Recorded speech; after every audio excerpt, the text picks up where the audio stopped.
And the other thing we draw out from Miller here is that God is, we would say, the limit case instance of certain properties. So I think this is worth drawing out because I think it helps ground the doctrine of analogy and drives the further point home of the modes of being between the finite and the infinite as well.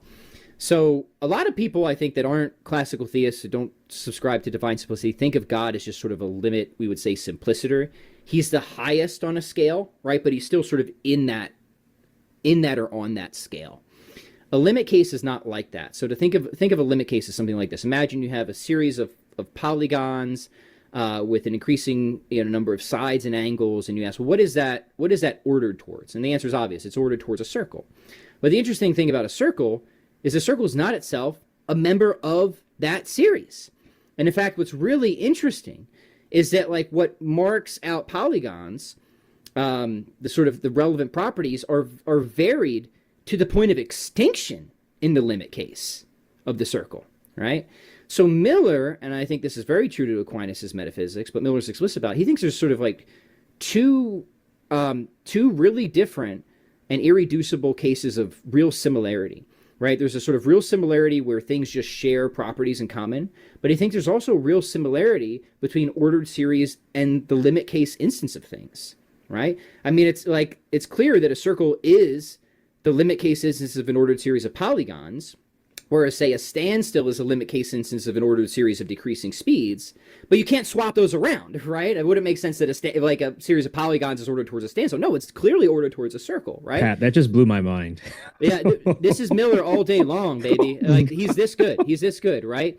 And so once you have that in place, I think you can really make sense of, or tie together or connect the theoretical dots of a lot of stuff that we're talking about, that God is the zero bounding instance of existence.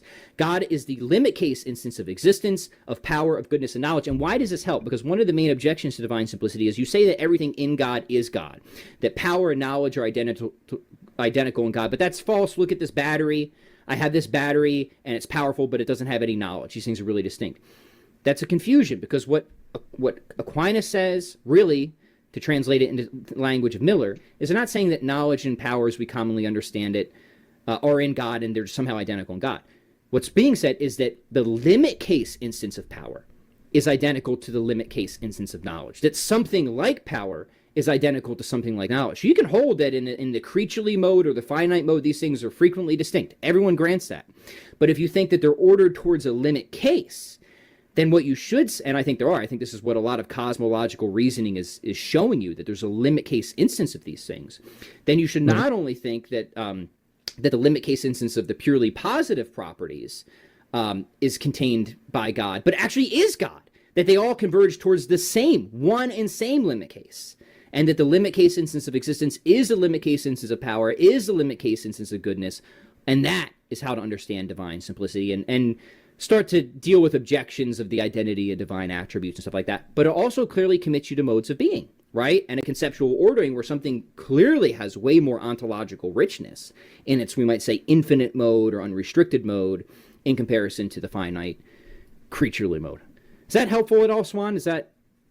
No, that's extremely helpful. Like, I always love when I have these conversations about classical theism because my mind gets blown each time.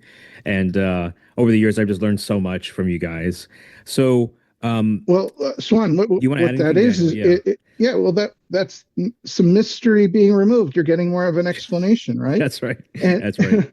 So what's the alternative? The alternative is to just say, actually, all of these attributes in God are distinct, and they don't converge into this limit case. And this might raise the question, one that I think often comes to mind is, well, how many attributes does God have under that paradigm? Right? And well, if you say there's an infinite number, then you have the problem that Craig doesn't like actual infinities and has to somehow say, well, they're not actually infinite. And then if they're kind of, finite number, why that number of attributes? Is there an explanation for that? If not, it's brute. And now we're just kind of getting more of a can of worms that erupts from that. And let me add to that, if you don't mind, right? So if you want to Yeah. say that they're really distinct in God, then if you hold to a consistent ontology, God is now being built up from those various properties, right? So you have the problem that we considered before, but now you also have a unity property. Why are these things just somehow sort of bundled together in God? And here somebody will say, well, maybe there's one core property that entails the rest, say perfection. But the problem with that is, first, entailment is generally spoken of a relation between propositions. So let's say that it flows, right? Okay, it flows from perfection. But what does flows mean? Does that mean ontological grounding? If so, then perfection grounds something like, say, power or goodness. But then what? Did perfection lack that before it grounded it? If so, then it wasn't perfect, right? So that doesn't make any sense. Instead, you might say flows conceptually, so it's conceptually contained. That's divine simplicity, right? We're just back there, right? So, like, give me your account.